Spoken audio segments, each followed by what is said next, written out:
Okay, guys, so before we move on, I want to go back and kind of follow up the last section of Ion Chromatography videos that we talked about, and that was concerning mobile phases.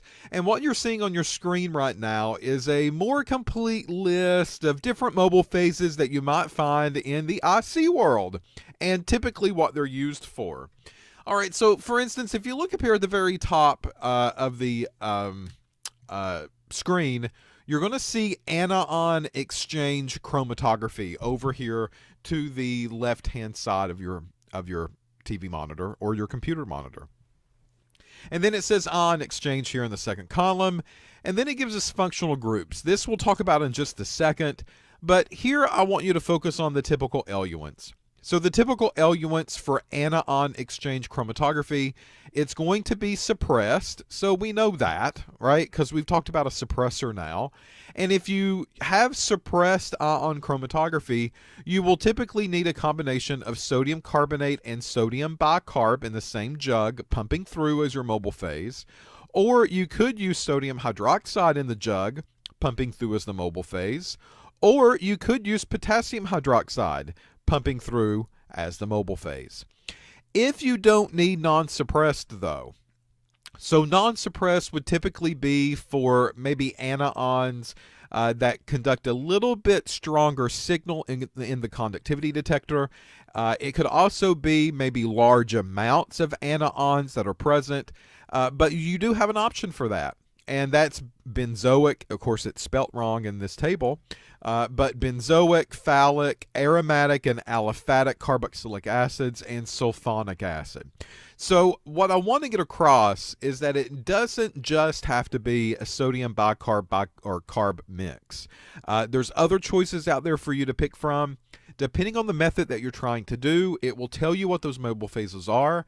So do not be surprised one day if someone tells you to make a mobile phase for anion chromatography and that mobile phase is not a bicarb-carb mix. Over here to the right-hand side, it's going to give you a kind of a fuller breakdown of the anions that are suitable for us to find in the IC instrument.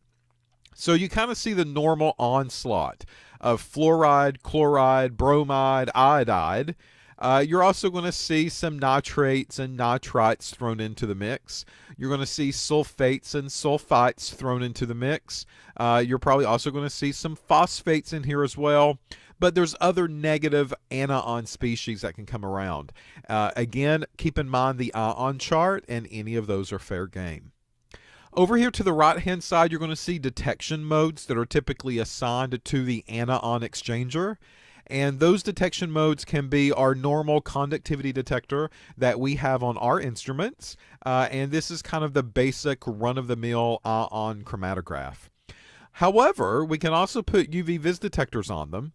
And you're probably wondering, well, why would you put UV Vis detectors on them?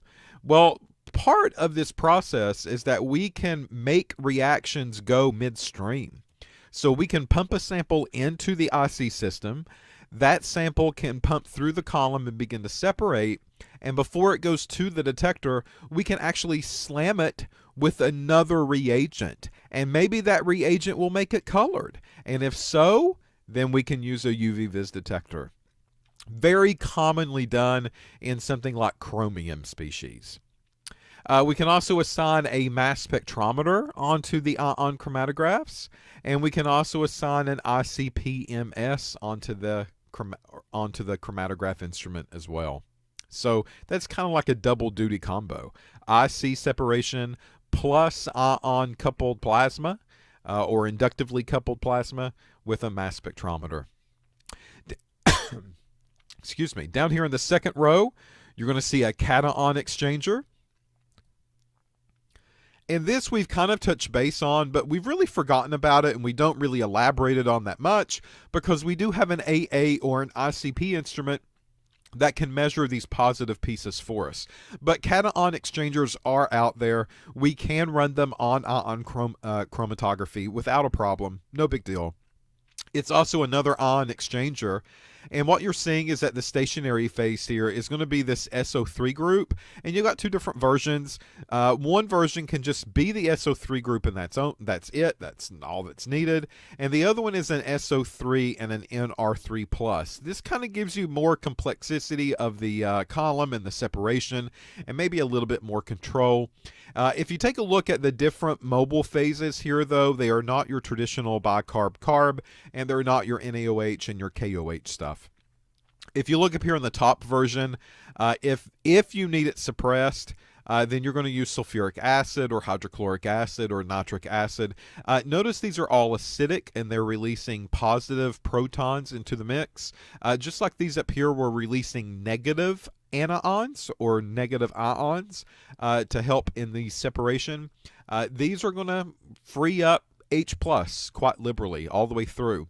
Methyl sulfonic acid, MSA, and the non-suppressed ion chromatography would be something like nitric acid or tartaric acid or dipicolinic acid. You're going to see dipicolinic used in our laboratory for some of the labs that you're going to be doing. So that means that we have a non-suppressed ion chromatography, and the non-suppressed means a suppressor is not used. That is your traditional setup for cation analysis. So normally you would see dipicolinic or tartaric or nitric used as the mobile phase.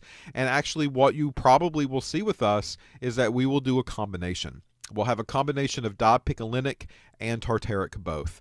Dipicolinic is abbreviated as a DPA. So if you ever see that abbreviation somewhere, that's dipicolinic acid, and that is traditionally a salt that we will weigh out. Not really a salt, but it looks kind of like sodium chloride or table salt. It's a white powder. You weigh it out, crystal form, and then you'll dissolve it in some solution and pump it through the IC system. This setup is great for the following species, and you're seeing that these are traditionally the alkaline earth metals. So sodium, potassium, ammonium, magnesium, calcium, barium, strontium, all of those are group 1 and group 2. And those normal detectors, conductivity is the most common one that's out there, but you can also slap on a UV Vis detector for that, an MS detector for that, or an ICP MS detector. Again, that's kind of a combo unit. The IC comes first, and then the ICP comes second, and then the MS is actually the detector that's doing all of the work. Down here at the bottom, if you do this combination of the SO3 and the NR3 in your stationary phase, this requires a little more specialization of a mobile phase. And this is a 2,4-pyridine dicarboxylic acid that we abbreviate as PDCA. And you can also use oxalic acid. We actually have both of these in the laboratory just in case we need them. We can have access to them, and we can make those mobile phases. These mobile phases typically are focused, if you kind of look at the lineup here, that's your transition metals. So remember, I said anything that's positive can be analyzed with the IC system, and you're going to have your simple alkaline earths that are going to be up here at the very top.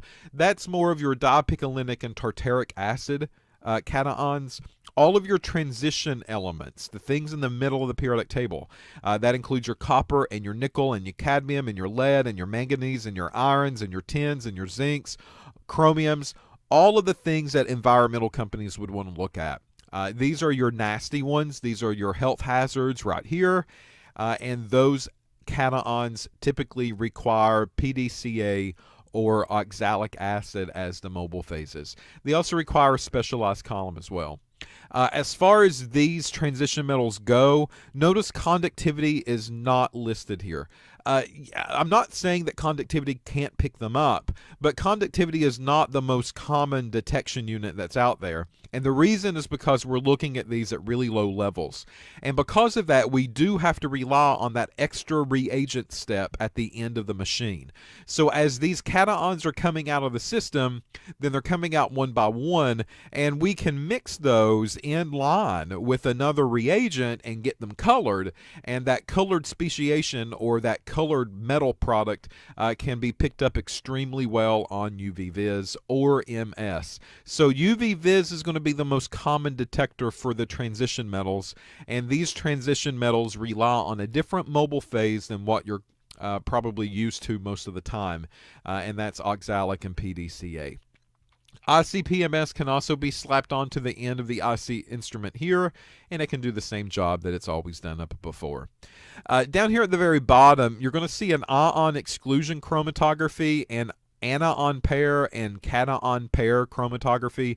I don't really want you to look at these three rows down here at the bottom. You can if you want general information about maybe more things that you can do with an ion chromatograph, but by far and large, the anion and the cation exchanger up here in the top three rows, those are going to be your most common kind of scenarios and setups for an IC instrument and the mobile phases that are required for the particular kind of cation or anion that you're looking for. All right. So some of the questions that you might see on this section in the assignment or on the test for ion chromatography, I might throw out some metals and I might throw out some anions, and I might say, listen, what is the best type of scenario or the best type of mobile phase that can be used for this anion or this cation? So keep in mind, if it's transition metals, it's going to be the oxalic acid or the PDCA. If it's the alkali earth or alkaline earth, then you're alkali or alkaline earth, then you're going to see a tartaric or dipicolinic acid as the typical mobile phases for those. And then if you see anything negative, it's probably going to be your bicarb carbonate or your NaOH or your KOH mobile phases. All right, so just keep that in mind in the upcoming assignments and in the test on ion chromatography, and I think you'll be all set. That's kind of the basic staple of ion chromatography, knowing what to use mobile phase wise for the type of analysis that you're doing. It kind of gives some basic understanding of the instrument and what goes on. So if you're reading a method and you want to analyze for chromium, and that method says use bicarb carb as a mobile phase, you know that maybe something isn't quite right, because that chromium should be analyzed with PDCA or oxalic acid, and that also should be coupled with a UV Vis detector because it's a transition metal. So it gives you kind of a foundation, somewhere to start, so that way if somebody's trying to be phony or somebody's trying to lie to you, you can catch them and you can correct the mistake before it happens. All right, so in the next video, we'll continue on. I think we've talked enough about mobile phases now. So we're going to move on to the next piece of the instrument, so stay tuned to figure out what that's going to be.